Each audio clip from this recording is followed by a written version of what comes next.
রিজিক কি কি পাবেন, আপনার রিজিক সব লেখা হয়ে গেছে। এখন আপনারা কি রিজিকটাকে হালাল পথে চাচ্ছেন না হারাম পথে? যদি হালাল পথে চান ওই অ্যামাউন্ট অফ রিজিকই পাবেন, যদি হারাম পথে চান ওই রিজিকই পাবেন, এর বাইরে যাবে না রিজিক। যাবে? তাহলে সবর করেন, আল্লাহ পাক হালাল পথেই রিজিক দিবে ইনশাআল্লাহ তাআলা। রিজিক বৃদ্ধির জন্য কিছু আমল আছে, তার মধ্যে শ্রেষ্ঠ আমল হচ্ছে নামাজ, এর সাথে চাষতের নামাজ পড়া, মানে সালাতুদ দুহা, এর আগে ইশরাকের নামাজ আছে। রিজিক বৃদ্ধির জন্য আত্মীয়তার সম্পর্ক বজায় রাখতে হয়, আত্মীয়তার সম্পর্ক বজায় রাখলে রিজিক প্রশস্ত হবে। বেশি বেশি যে আল্লাহর জিকির করে এবং কোরআন তেলাওয়াত করে তার রিজিক বাড়ে আলহামদুলিল্লাহ, এবং যে আল্লাহর রাস্তায় খরচ করে তার রিজিক বাড়ে। এই রিজিক বাড়ার কিছু পলিসি আছে। সবচেয়ে শ্রেষ্ঠটা হচ্ছে নামাজ, আল্লাহর জিকির তেলাওয়াত, এরপর আমলের মধ্যে আত্মীয়তার সম্পর্ক বজায় রাখা। নবীজি বলছেন কেউ যদি চায় যে তার রিজিকটা লম্বা হোক, হায়াতটা লম্বা হোক, সে যেন আত্মীয়তার সম্পর্ক বজায় রাখে। আত্মীয়তার সম্পর্ক এখন আস্তে আস্তে নষ্ট হয়ে যাচ্ছে না? খেয়াল করে দেখেন, আত্মীয়তার সম্পর্ক আপনি বজায় রাখবেন। মনে রাখবেন, আমি বারবার একটা কথা বলেছি আপনাদের ওয়াজ মাহফিলে, যে পৃথিবীতে যে কাজই করবেন আল্লাহর সন্তুষ্টির জন্য করবেন। আত্মীয়তার সম্পর্ক বজায় রাখবেন আল্লাহর সন্তুষ্টির জন্য, তাদের কাছে কিছু পাওয়ার আশায় না। যখনই আপনি কারো কাছে কিছু পাওয়ার আশা করবেন আপনি কষ্ট পাবেন। যখনই কারো কাছে কিছু পাওয়ার আশা করবেন আপনি কষ্ট পাবেন। কারো কাছে এত বেশি পাওয়ার আশা করবেন না। কার কাছে পাওয়ার আশা করবেন? আল্লাহর কাছে, যে আমি এই কাজটা করছি আল্লাহ আমাকে পুরস্কার দিবে ইনশাআল্লাহ। আমি আত্মীয়তার সম্পর্ক বজায় রাখছি কেন? আল্লাহর কাছে রিজিকে বরকতের আশায়, আল্লাহর সন্তুষ্টির জন্য। মনে রাখবেন প্রিয় ভাইরা, আমল কবুল হওয়ার শর্ত মোটামুটি তিনটা। কয়টা? এক নাম্বার, আমলগুলো হতে হবে আল্লাহর সন্তুষ্টির জন্য, এক। দুই নাম্বার, আমলটা হতে হবে রাসূলুল্লাহ সাল্লাল্লাহু আলাইহি ওয়াসাল্লামের পদ্ধতিতে, অন্য কারো পদ্ধতিতে নয়। তিন নাম্বার, আমলটা করার জন্য আপনার রিজিকটা হতে হবে হালাল। হারাম রিজিকের আমল আল্লাহর কাছে কবুল হয় না। আল্লাহ পাক আমাদের সবাইকে হালাল রিজিকের ব্যবস্থা করে দিন এবং রিজিকটাকে প্রশস্ত করুন, আমিন। তো রিজিক লেখা হয়ে গেছে। তিন নাম্বার লেখা হয়ে গেছে এ ব্যক্তি কি কি কাজ করবে দুনিয়ায়, এ ব্যক্তি দুনিয়ায় কি কি কাজ করবে সব লেখা হয়ে গেছে। এখন যদি একটা চোর বলে যে আল্লাহ পাক আমার তাকদীরে লিখেছিলেন যে আমি চুরি করব, তাই আমি চুরি করেছি। এখন যদি একজন ধর্ষক বলে আল্লাহ আমার তাকদীরে লিখেছিল যে আমি ধর্ষণ করব, তাই ধর্ষণ করেছি। এখন যদি যারা এই জনগণের কিছু সম্পদ আত্মসাৎ করে খেয়ে ফেলছে তারা যদি বলে আল্লাহ তাকদীরে লিখছিলেন জন্যই দুর্নীতি করেছি, তাহলে কথাটা কি হবে? গ্রহণযোগ্য হবে? এখন যদি দলিল দেয় তাকদীরে তো লেখা ছিল। এই আকীদাটার নাম হচ্ছে জাবারিয়া আকীদা। কি আকীদা? জাবারিয়া। এমন একজন ব্যক্তি উমর রাদিয়াল্লাহু আনহুর দরবারে এসেছিল, চোর চুরি করেছে, ধরা পড়েছে। উমর রাদিয়াল্লাহু আনহু বলেছেন হাত কেটে ফেলো। তখন সে বলছে যে আমার হাত তো কাটা যাবে না, কেন? আল্লাহ পাক তাকদীরে লিখেছেন আমি চুরি করব, তাই চুরি করেছি। উমর রাদিয়াল্লাহু আনহুর সামনে এই কথাটা বলেছে। আর উমর রাদিয়াল্লাহু আনহু কি বিচক্ষণ মানুষ ছিলেন না বোকাশোকা ছিলেন? বলেন, তার মতো শাসক পাওয়া যাবে? তার মতো আরো একজন শাসক আসবে ইনশাআল্লাহ পৃথিবীতে। তার নাম কি? নবী ঈসা আলাইহিস সালাম ইনশাআল্লাহ তাআলা। এবং তার আগে আরো একজন ইমাম আসবেন। তার নাম কি? তার নাম হচ্ছে মুহাম্মদ। কি নাম? তার নাম মুহাম্মদ, তার উপাধি হচ্ছে মাহদী। কখন আসবেন? যখন পৃথিবীতে যুদ্ধ বিগ্রহ ছড়িয়ে পড়বে, ব্যাপক আকারে মালহামা চলবে, তখন আসবেন। কাদের পক্ষে আসবেন? মুসলিমদের পক্ষে। কি উদ্দেশ্যে আসবেন? সারা বিশ্বে জুলুম তুলে ফেলার জন্য। এবং আরেকটা কি উদ্দেশ্য? ওই জেরুজালেম উদ্ধার করার জন্য। কোন জেরুজালেম? যেটা এখন ইহুদিরা দখল করে আছে। চারপাশে আরবরা মাঝখানে কেমন করে দখল করে আছে? আরবদেরকে হাতের মুঠোয় নিয়ে নিয়েছে। এই কারণে মুনাফিকদের উপর টিকে আছে সে, এবং তার পশ্চিমা মিত্রদের উপর টিকে আছে। ঈসা আলাইহিস সালাম কেন আসবেন? এই জায়গাটা পুনরুদ্ধার করার জন্য। ঈসা আলাইহিস সালাম কি পরাজিত হবেন না বিজয়ী হবেন? কত বছর বিশ্ব শাসন করবেন? 40 বছর। এগুলো হবে বিশ্বে, এগুলো হওয়া এখনো বাকি আছে। আরো কি হবে? মুসলিমরা কনস্ট্যান্টিনোপল আবার জয় করবে। এই কনস্ট্যান্টিনোপলের মধ্যে ফিতনা দেখা দিবে অচিরেই, মুসলিমরা ওইটা আবার দখল করবে ইনশাআল্লাহ তাআলা। আরো কি হবে? বললাম ভূমিকম্পের বছরগুলো আসবে সামনে, এবং মুতায়নুন শাদীদ, মহামারীও আসবে। আরো কি? বড় বড় 3টা ভূমিকম্প বাকি আছে এখনো। আগে বলেছি লেকচারে, একটা পৃথিবীর পূর্বে, একটা পশ্চিমে, একটা মাঝখানে। এগুলো এখনো বাকি আছে। বিশ্বে অনেক কিছু হওয়া এখনো বাকি আছে। এখন যা দেখছি এগুলোই সব না, এগুলো চলে যাবে। সময় কি হবে? চলে যাবে। আরো নতুন সময় আসবে ইনশাআল্লাহ তাআলা। আমাদের দায়িত্ব কি? আমাদের দায়িত্ব পরিস্থিতি বুঝে দিন ধরে রাখা, আমল করা এবং মানুষকে দিনের দিকে আহ্বান করা। আমরা যদি দায়িত্ব পালন না করি তাহলে কি হবে? আল্লাহ পাক আমাদেরকে সরিয়ে দিয়ে নতুন কওম নিয়ে আসবেন। আল্লাহ পাক সূরা মুহাম্মাদে বলেছেন ওয়া ইন তাতাওয়াল্লাউ, তোমরা যদি মুখ ফিরিয়ে নাও, ইয়াস্তাবদিল কওমান গায়রাকুম, আল্লাহ পাক নতুন কওমকে তোমাদের জায়গায় স্থলাভিষিক্ত করবেন। সুম্মা লা ইয়াকুনু আমসালাকুম, তারা তোমাদের মতো হবে না, মানে আমাদের মতো অপদার্থ হবে না। তোমার বিজয়ের শর্ত কি? আল্লাহ সূরা মুহাম্মাদই বলেছেন ইন তানসুরুল্লাহ ইয়ানসুরুকুম, তোমরা আল্লাহর দ্বীনকে সাহায্য করো তবেই আল্লাহ তোমাদেরকে সাহায্য করবে। ওয়া ইউসাব্বিত আকদামাকুম, তোমাদের পা আল্লাহ দৃঢ় করে রাখবেন। আমরা আল্লাহকে সাহায্য না করলে আল্লাহ পাক আমাদেরকে সাহায্য করবেন না। সিম্পল। আল্লাহ পাক সূরা রাদের মধ্যে বলছেন ইন্নাল্লাহা লা ইউগাইয়িরু মা বিকওমিন হাত্তা ইউগাইয়িরু মা বিআনফুসিহিম। আল্লাহ পাক কোন কওমের অবস্থা ততক্ষণ পরিবর্তন করেন না যতক্ষণ না সেই কওম তার নিজের অবস্থার পরিবর্তনের চেষ্টা করে। তাহলে আমাদের পরিবর্তন কেন হচ্ছে না? কারণ আমরা নামাজ ছেড়ে দিয়েছি। 90% মুসলিমের দেশে কত পার্সেন্ট নামাজ পড়ে চিন্তা করে দেখবেন। আমরা কোরআন ছেড়ে দিয়েছি। 90% মুসলিমের দেশে কত পার্সেন্ট বিশুদ্ধ করে কোরআন তেলাওয়াত করতে পারে একটু খোঁজ নিয়ে দেখবেন।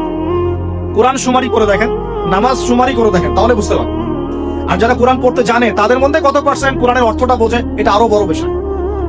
তারপরে আবার কারা মেনে চলে, এটা আরো বড় বিষয়। আর আমরা কতজন মানুষ দিন ইসলামকে সামগ্রিক দিন হিসেবে মানি, এটাও একটা বড় বিষয়। আমরা মানি ঠিকই, আংশিক আংশিক।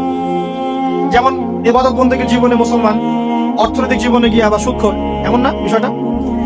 ইবাদত বন্দেগীর জীবনে আমি পাক্কা মুসলিম, কপালে সেজদার দাগ আছে মাশাআল্লাহ, দাড়ি টুপিও আছে মাশাআল্লাহ, কিন্তু ব্যবসায় গিয়ে মাপে কম দিচ্ছি না, ব্যবসায় গিয়ে আমি হারাম ভেজাল দিচ্ছি কিনা, এরকম হচ্ছে কিনা? হচ্ছে। কিন্তু সে কিন্তু মুসলিম এবং নামাজও পড়ে। আমাদের সমস্যা ভাই এখানে। এখন এই সমস্যাটা সলভ করলে ইনশাআল্লাহ সব সমস্যা সলভ হয়ে যাবে। সমস্যাটা কি? আমরা ইসলামটাকে আংশিক ভাবে মানি, পরিপূর্ণ জীবনে ইসলাম বাস্তবায়ন করতে পারছি না। আপনি হয়তো কেউই পারছি না। ফখর করে বলার নাই যে আমি খুব পারছি, আসলে আমিও পারছি না। কারণ এই যুগে এটা পারাটা খুব ডিফিকাল্ট। এই যুগে পারাটা কি খুবই কঠিন, কিন্তু এটাই তো এই যুগের চ্যালেঞ্জ। নবীজি বলেছেন তোমাদের সামনে এমন যুগ আসছে যে যুগে ঈমান ধরে রাখাটা হাতের মধ্যে আগুন ধরে রাখার মতো হবে। তবে সুসংবাদ ওই যুগে তাদের জন্য যারা আমার সুন্নতকে আবার জীবিত করতে পারবে, যে আমার মৃত সুন্নতকে জীবিত করবে। আল্লাহ পাক ভালোবাসেন কিনা? তাহলে এই পুরো মহাবিশ্ব সৃষ্টি করে আল্লাহ পাক কি মহাবিশ্বের মধ্যে ভালোবাসা ছড়িয়ে দেন নাই? আল্লাহ রাব্বুল আলামিন 6 দিনে মহাবিশ্ব সৃষ্টি করে মহাবিশ্বের সব জায়গায় যার যার কাজ তাকে বুঝিয়ে দিলেন। কোন গ্রহ কি কাজ করবে, কোন সৌরজগৎ কেমন করে চলবে, দুনিয়া কিভাবে ঘুরবে, সূর্য কিভাবে উঠবে, চাঁদ কিভাবে আসবে, কোন মাখলুক কি কাজ করবে, ফেরেশতাদের কাজ কি হবে, ইত্যাদি ইত্যাদি। আল্লাহ পাক সমস্ত কাজ বুঝিয়ে দিলেন। সূরা আলিফ লাম মিম সাজদা, হামিম সাজদার মধ্যে আছে, পড়ে দেখবেন। আল্লাহ পাক পুরো মহাবিশ্বের দায়িত্ব বন্টন করে দিলেন। এবার আল্লাহ রাব্বুল আলামিন কি করলেন শোনেন। আল্লাহ রাব্বুল আলামিন বলছেন, এই পুরো মাখলুক কায়নাত সৃষ্টি করার পর আল্লাহ পাক তার রহমতকে 100 ভাগে ভাগ করলেন। কত ভাগে? আল্লাহ পাকের দয়া, রহমত, ভালোবাসাকে 100 ভাগে ভাগ করলেন। ভাগ করে মাত্র এক ভাগ আল্লাহ পাক পুরো মহাবিশ্বে ছড়িয়ে দিলেন, বলেন সুবহানাল্লাহ। বাকি 99 ভাগ রহমত আল্লাহ পাক তার কাছে রাখলেন। এই এক ভাগ ভালোবাসার কারণেই এই যে সন্তান কান্না করলে মায়ের বুক ফেটে যায়, সন্তান অসুস্থ হলে বাবার বুক ফেটে যায়। যেই বাবা সহজে চোখের পানি কাউকে দেখায় না, সেই বাবা জায়নামাজে দাঁড়িয়ে চোখের পানি ছাড়তে থাকে। এই এক ভাগ রহমতের কারণে আমরা দেখি যে রাস্তার কুকুর পর্যন্ত তার বাচ্চাকে চাটে, আদর করে, মহব্বত করে। এই এক ভাগ রহমতের কারণে আমরা আমাদের স্ত্রীদেরকে মহব্বত করি, স্ত্রীকে সুখে রাখার জন্য জীবনটা পর্যন্ত বিলিয়ে দেয়। সকাল থেকে রাত পর্যন্ত কোনো কোনো ক্ষেত্রে হারাম পথে যেটাও দ্বিধা করি না, স্ত্রী সন্তান সুখে থাক এই আশায়, তাই না ভাই? এই এক ভাগ রহমতের কারণে গাভী দেখবেন, গাভী তার বাচ্চাকে প্রসবের পর চাটে, গাটা চেটে পরিষ্কার করে দেয়। এই এক ভাগ রহমতে পুরো কায়নাত থেকে আছে। আর নবী সাল্লাল্লাহু আলাইহি ওয়াসাল্লাম বলেন, বাকি 99% রহমত আল্লাহ পাক তার কাছে রেখেছেন। এই রহমত এবং ভালোবাসা দিয়ে আল্লাহ পাক কিয়ামতের মাঠে মানুষকে মাফ করবে ইনশাআল্লাহ। তার মানে বলেন আল্লাহু আকবার। তার মানে আমরা আশা করতে পারি ইনশাআল্লাহ তাআলা আমরা আল্লাহর জান্নাত পাবো। পাবো কিনা? শুধু একটা কাজ যদি উম্মত করতে পারে জান্নাত পাবে। বলে দেব কোনটা? অনেক কাজই আছে, কিন্তু স্পেশাল একটা কাজ, একটা।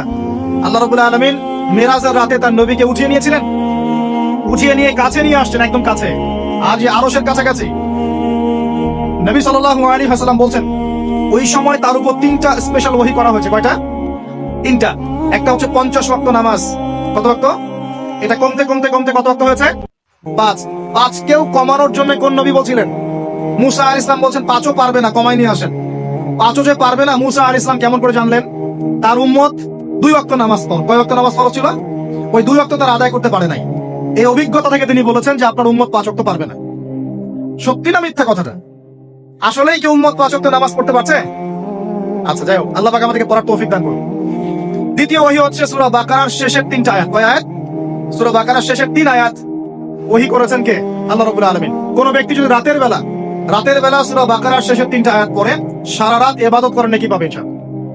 আর 3 নাম্বারটা হচ্ছে স্পেশাল, সেটা হচ্ছে আল্লাহ পাক বলেছেন, হে মুহাম্মদ সাল্লাল্লাহু আলাইহি ওয়াসাল্লাম, বলেন সাল্লাল্লাহু আলাইহি ওয়াসাল্লাম, তোমার উম্মতের কোন ব্যক্তি যদি আসমান জমিনের সমান গুনাহ নিয়ে আমার সামনে দাঁড়ায়, আসমান জমিন সমান গুনাহ নিয়ে আমার সামনে দাঁড়ায়, কিন্তু আমার সাথে শিরকের পাপ নাই, আমার সাথে কোনো শিরকের পাপ করে নাই, ইনশাআল্লাহ আমি আল্লাহ তার সামনে আসমান জমিন সমান ক্ষমা নিয়ে হাজির হবো ইনশাআল্লাহ। তার মানে আমরা যদি ইনশাআল্লাহ তাআলা শিরকের পাপ থেকে দূরে থাকতে পারি, ইনশাআল্লাহ আশা করা যায় আমরা আল্লাহর সন্তুষ্টি পাবো ইনশাআল্লাহ। এরপর আল্লাহ রাব্বুল আলামিন কি করলেন? আল্লাহ রাব্বুল আলামিন পুরো মহাবিশ্ব সৃষ্টি করে সব দায়িত্ব ভাগ করে দিলেন। ভাগ করে দেওয়ার পর আল্লাহ পাক জান্নাত জাহান্নাম সৃষ্টি করেছেন কিনা? আচ্ছা, জান্নাত এবং জাহান্নাম কার কার জন্য সৃষ্টি করেছেন বলেন? জিন আর মানুষ। আচ্ছা, এখন জান্নাতের চেয়ে কি শান্তির কোনো জায়গা আছে? আচ্ছা, এই জান্নাত কার জন্য সৃষ্টি করেছেন? জিন আর মানুষ। আচ্ছা, তাহলে আল্লাহ পাক মানব জাতিকে ভালোবাসেন কিনা? ভালোবাসেন কিনা? আপনি যখন কাউকে ভালোবাসবেন তাকে সবচেয়ে সুন্দর গিফট দিতে চাইবেন কিনা? তার জন্য সবচেয়ে ভালোটা কিনতে চাইবেন কিনা? আল্লাহ পাক জান্নাত তৈরি করেছেন কাদের জন্য? আমাদের জন্য। তার মানে আল্লাহ পাক আমাদেরকে ভালোবাসেন কিনা? অবশ্যই বাসেন। আল্লাহ রাব্বুল আলামিন জাহান্নামও তো সৃষ্টি করেছেন। এখন যদি বলি যে তাহলে আল্লাহ পাক কি আমাদেরকে ভালোবাসেন না, জাহান্নামে কিভাবে দিবেন? উত্তরটা কি হবে তাহলে? উত্তর হচ্ছে এই যে যদি আল্লাহ না করুক কোনো ব্যক্তি জাহান্নামে যায়, তাহলে বুঝতে হবে সেই ব্যক্তি জাহান্নামে যাওয়ার যোগ্য ছিল বলেই জাহান্নামে গিয়েছে। কথা কি বুঝতে পারছেন? আর যদি কোনো ব্যক্তি জান্নাতে যায়, তাহলে বুঝতে হবে সেই ব্যক্তির উপর আল্লাহ পাক দয়া করেছেন বলেই সে জান্নাতে গিয়েছে। মানুষ তার আমল দিয়ে জান্নাতে যেতে পারবে না। মানুষ তার আমল দিয়ে জান্নাতে যেতে পারবে না, আল্লাহর দয়া অনুগ্রহ দিয়ে জান্নাতে যাবে ইনশাআল্লাহ। আল্লাহ পাক আমাদের সবাইকে সেই দয়া অর্জন করার তৌফিক দান করুন। সামনে রহমত পাওয়ার একটা সুবর্ণ সুযোগ আসছে, সেটা হলো রমজান মাস। কি মাস? রমজান মাস। আমরা দোয়া করি আল্লাহ পাক আমাদের সবাইকে সুস্থতার সাথে রমজানের সবগুলো রোজা রাখার তৌফিক দান করুন। নবীজি বলেছেন এই মাসে যে ইবাদত করে তার গুনাহ মাফ করাতে পারলো না, তার জন্য ধ্বংস করে নাউজ। আমরা তো রমজান আসার আগে দুনিয়াবি প্ল্যান করছি, রমজানে কিভাবে ব্যবসায় উন্নতি করব, রমজানে কিভাবে বেশি লাভ করব। হ্যাঁ, তো রমজান মাস হচ্ছে ইবাদতের মৌসুম। আল্লাহ পাক আমাদের সবাইকে রমজান মাসে 5 ওয়াক্ত নামাজ পড়ার তৌফিক দান করুন, কোরআন তেলাওয়াত করার তৌফিক দান করুন, কোরআন বুঝে পড়ার তৌফিক দান করুন, তারাবির নামাজ জামাতে পড়ার তৌফিক দান করুন, এবং বেশি বেশি মানুষকে ইফতার করানোর তৌফিক দান করুন। যাদের যাকাত ফরজ হয়েছে, যাকাত দিচ্ছেন না, আল্লাহর ওয়াস্তে রমজান মাসে যাকাত দিয়ে দিবেন ইনশাআল্লাহ। আর আমি কিন্তু আগেই বলেছি রমজান মাসে ভাই দ্রব্যমূল্যের দাম কিন্তু খুব চড়া ওঠানামা করে। অতএব যাদের সামর্থ্য কম তাদের ঘরে ইফতার পৌঁছে দেওয়ার দায়িত্ব কার? আমাদের। যাদের সামর্থ্য আছে তারা, যারা সামর্থ্যবান নয় তাদের ঘরে ঘরে মাসের বাজার পৌঁছে দিবেন ইনশাআল্লাহ। আল্লাহ পাক তৌফিক এনায়েত করুন বলি আমি। এবার দেখেন আল্লাহ পাক সৃষ্টি করলেন আদম আলাইহিস সালামকে। তাকে এর আগে আল্লাহ পাক জিন জাতি সৃষ্টি করেছেন, আমি ওইদিকে যাচ্ছি না, আমি মানুষের কথা বলছি। আদম আলাইহিস সালামকে আল্লাহ পাক কেমন করে সৃষ্টি করেছেন? আল্লাহ পাক সূরা সাদের মধ্যে বলেছেন যে খলাকতু বিয়াদাই, খলাকতু বিয়াদাই, আমি আদমকে আমার হাত দিয়ে সৃষ্টি করেছি। কি দিয়ে? হাত দিয়ে। এটা কি ভালোবাসার বহিঃপ্রকাশ নয়? আল্লাহ পাক কি আমাদেরকে ভালোবাসেন না? ভালোবাসেন। আচ্ছা, এই দুনিয়াতে যত কিছু আছে, এই দুনিয়ার আকাশ বাতাস নদী নালা পানি অক্সিজেন সবকিছু কার জন্য সৃষ্টি করা হয়েছে?